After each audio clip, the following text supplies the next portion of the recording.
Hi everyone, Joy here. I'm so excited that you guys are on module 4.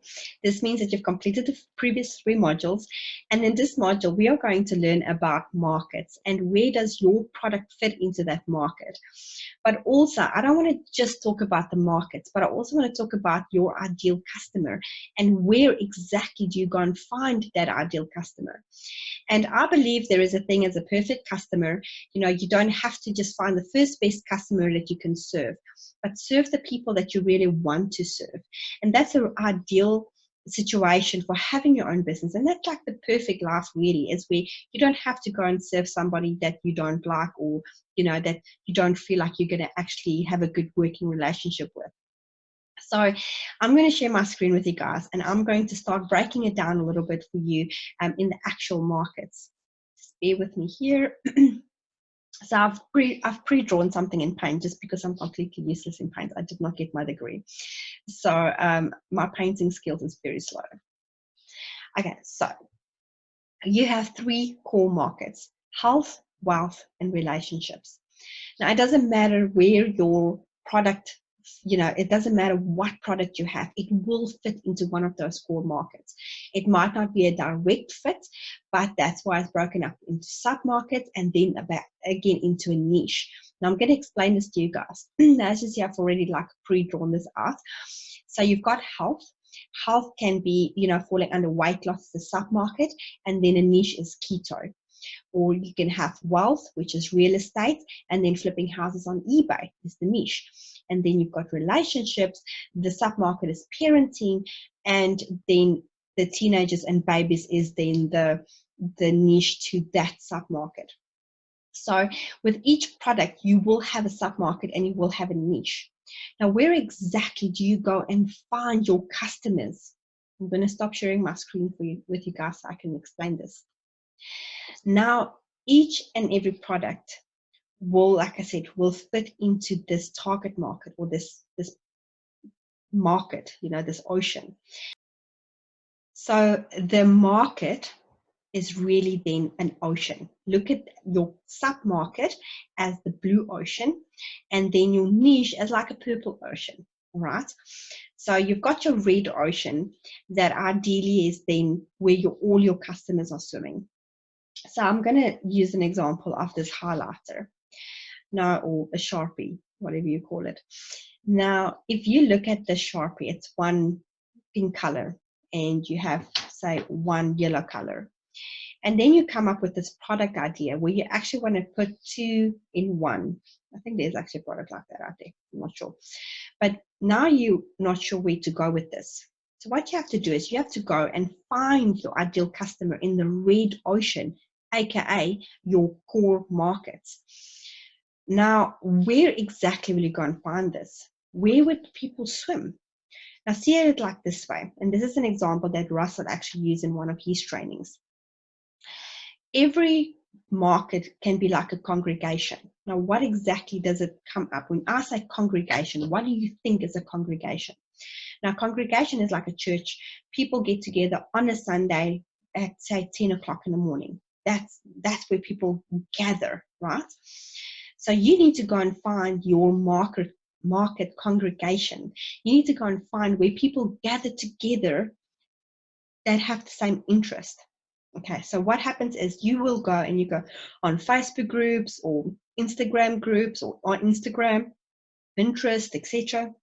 And you will go and swim there where all the sharks are swimming, and you are going to go and interview people in this red ocean.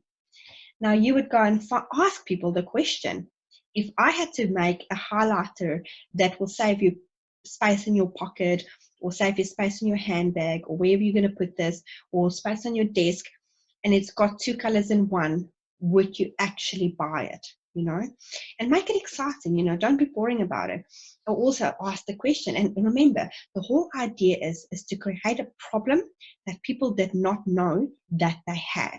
Okay, so now you can also say, by creating one highlighter, it's actually better for the environment because we're using less plastic.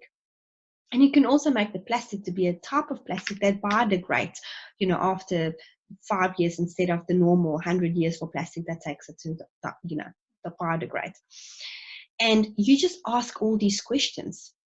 And then at the end of the day, your market is telling you what they really want.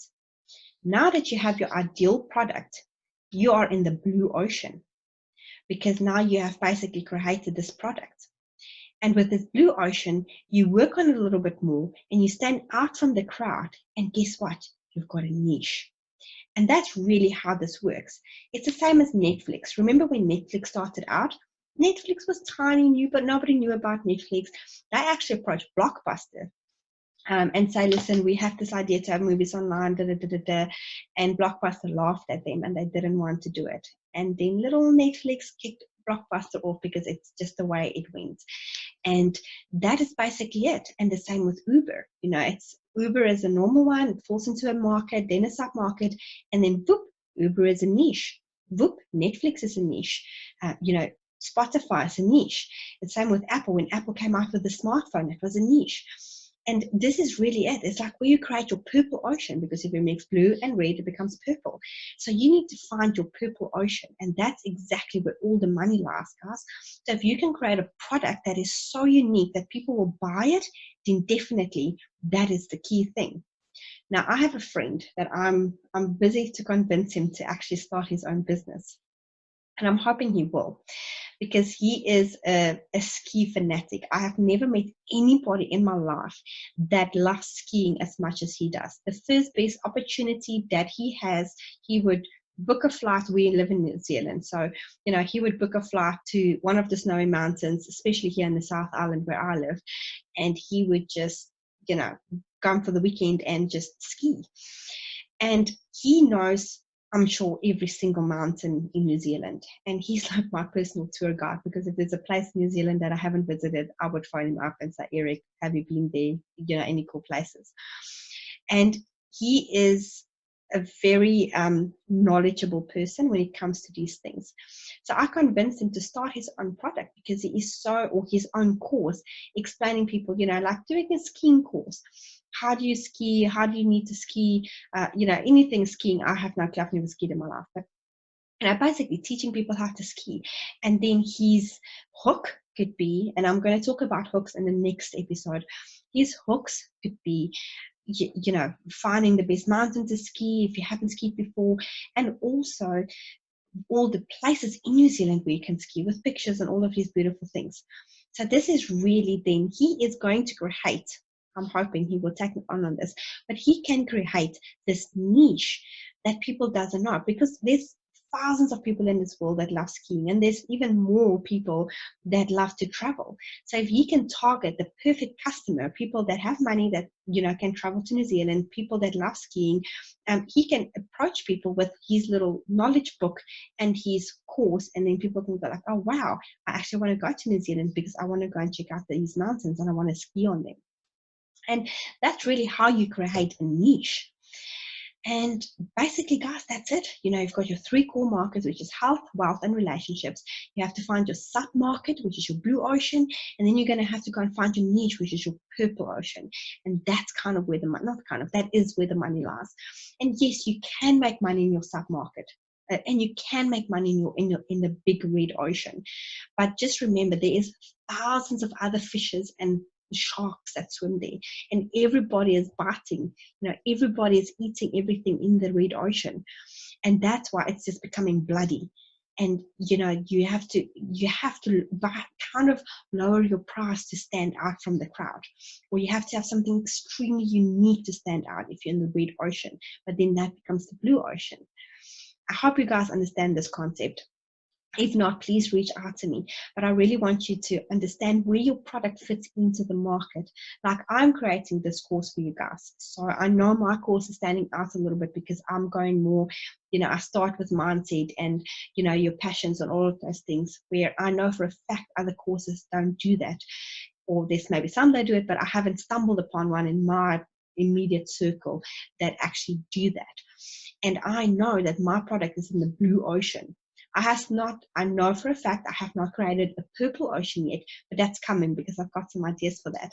But this is the thing. So, find out where exactly your product lies, and then go and find customers in that product or in that market, and let them determine, how exactly you should lay out your product, or, how much you should charge for your product, etc. Because you are basically, they are I can almost say the best, I don't know if that's the right word to use, for your product. You ask the right questions and you will get the right answers. Or, like I said before, you create a problem that people did not know that they have, and automatically you would build trust with that person, and you can then sell them your product. And that's it, guys. Health, wealth, relationships, submarkets, and niches. So reach out to me if you've got any questions. See you guys in lesson 2.